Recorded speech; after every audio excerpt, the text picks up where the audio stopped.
Hi guys, and welcome to this tutorial on the Power and Conflict Poetry from the English Literature Paper 2 AQA exam. One of the first things to just be really careful with and to be aware of is the size of this exam paper, which is 23, 24, 25 pages long, and myself and many other teachers are always terrified that what our students are going to do is attempt every question, which may sound daft, but honestly we have had students before who have had a go at every play and all the poetry and just obviously really scuppered themselves. So just familiarise yourself with the paper beforehand.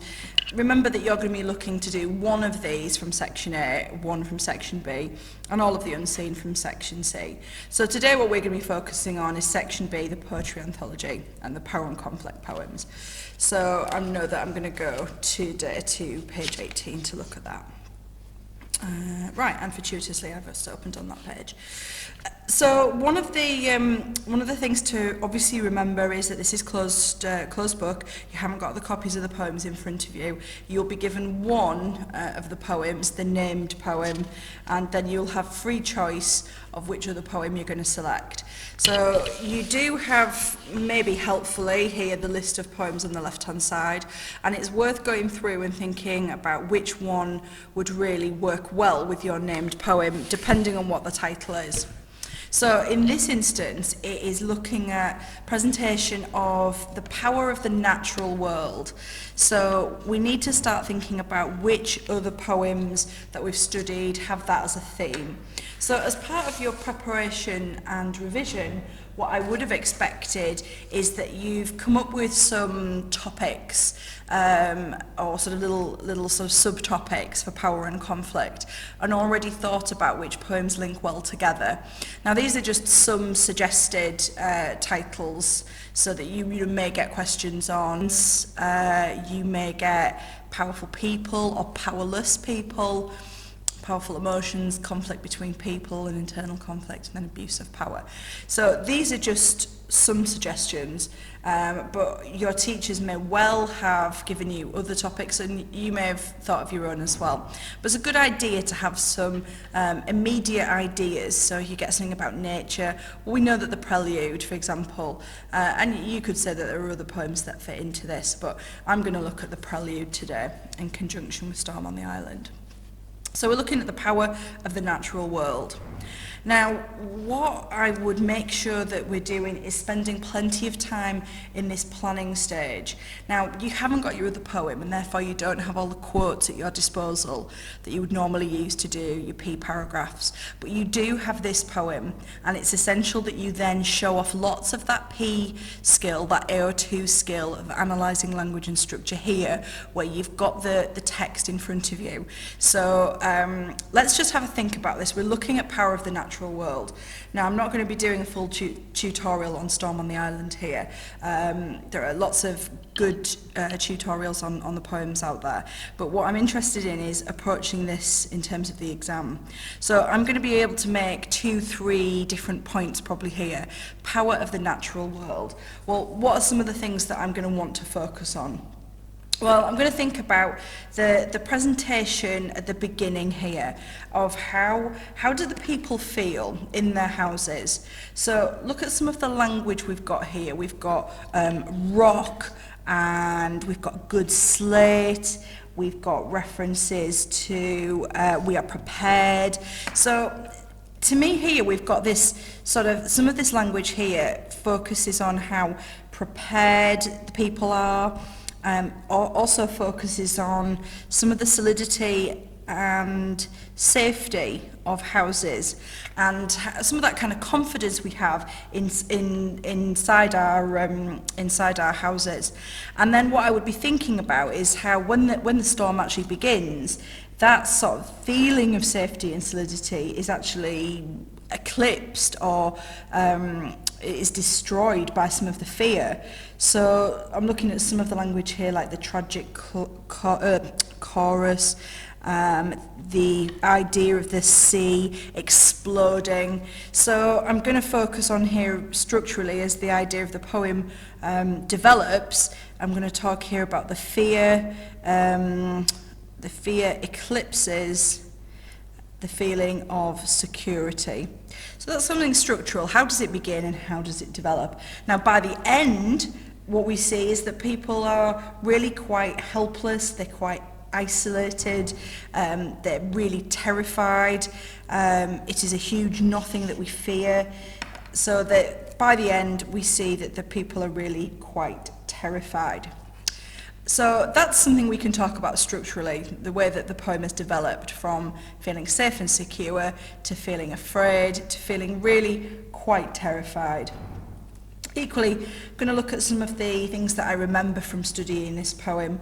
So I'm going to think about some of the warlike imagery that we see in it. So we know that we've got words like bombarded and salvo, and we've got blast somewhere. I know it's in here, but I can't find it. Okay, you're probably looking at it thinking, you idiot, it's there. Right, there we go, blast. So I know from studying this and from what people have said that we've got some warlike images. Perhaps I might even use the terminology, there's a semantic field of war. Now, some of you, when you've studied this, might be able to link in some stuff here to context, because we know that Heaney is an Irish poet, and some interpretations focus on the IRA or some of the conflict that happened in Ireland as he was growing up and living in Ireland. So maybe I could bring in some imagery there. Maybe I want to find one other sort of technique or thing that I'm going to mention. I'm going to focus on the simile of the cat that's used. So we've got the image of the tame cat turned savage. So if I'm thinking about the power of the natural world, well, at some point it can feel tame and friendly and comfortable, and in other instances it can turn into something savage. And I'm even going to look at this, it spits like a tame cat turned savage. So that feels, that sibilant sound there feels quite aggressive. So there's some stuff I can do with this. So the power of the natural world, what can I see from it? I can see that people at first feel safe and secure.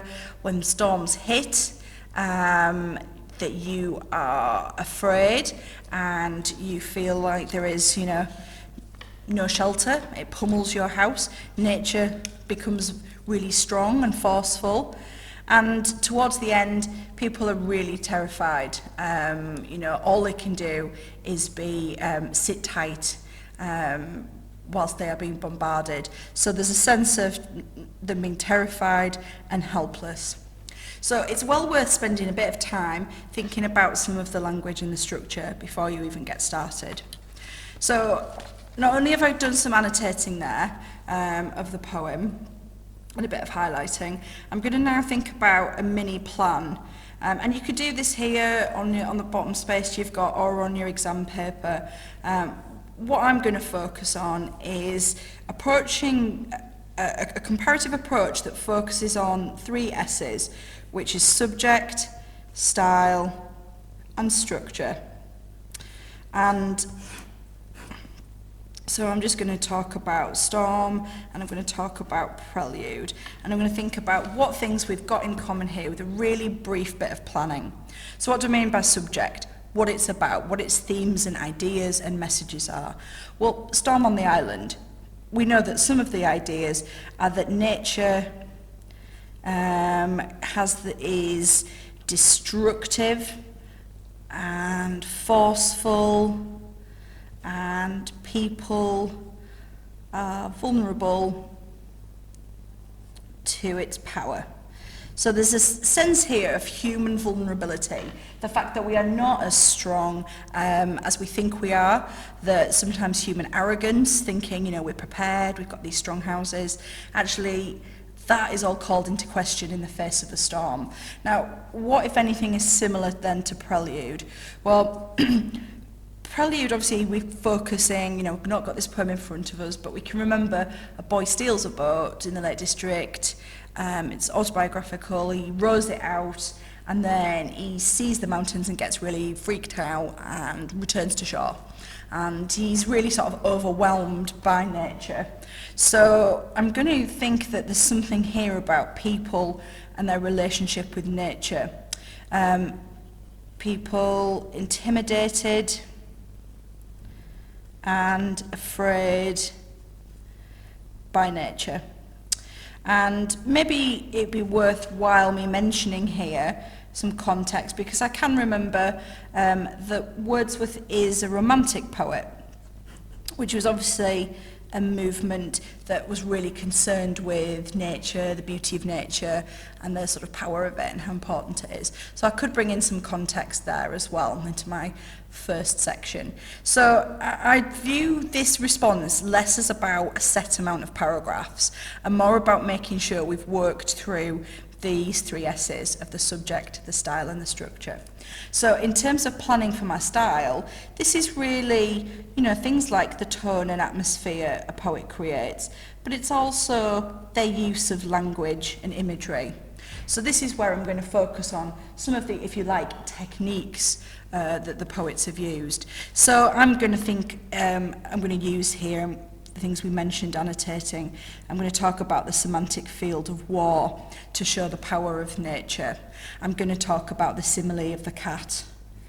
And again, to show that nature can turn really quickly. You know, if you have a cat as a pet, you know that they can be stroke me, no, I'm lashing your eyes out. They can turn really quickly, and as can the weather. So I think it's worthwhile talking about that. I'm going to look at some of the violent verbs because I think words like pummels and exploding and maybe even bombarded, I think they're useful in showing how powerful nature is.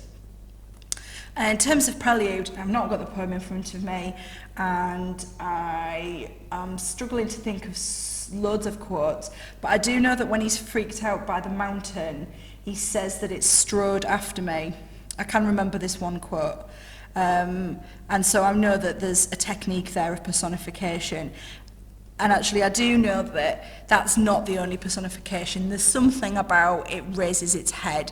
So I'm also going to mention about its head and just talk here in my comparison about the fact that whilst this poet is using similes and these violent verbs to show the power of the storm, actually what Wordsworth does is personify mountains, make them feel like they're coming for the narrator, they're after him, attacking him.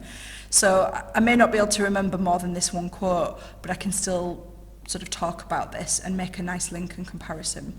Right, well, structure, we know from the language what structure really means.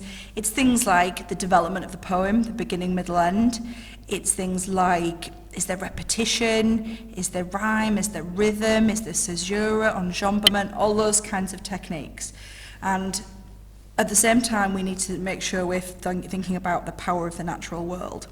So I'm going to focus on the idea of at the beginning, there's some human arrogance, that then becomes fear, and I think that really the emotion at the end is this idea of helplessness.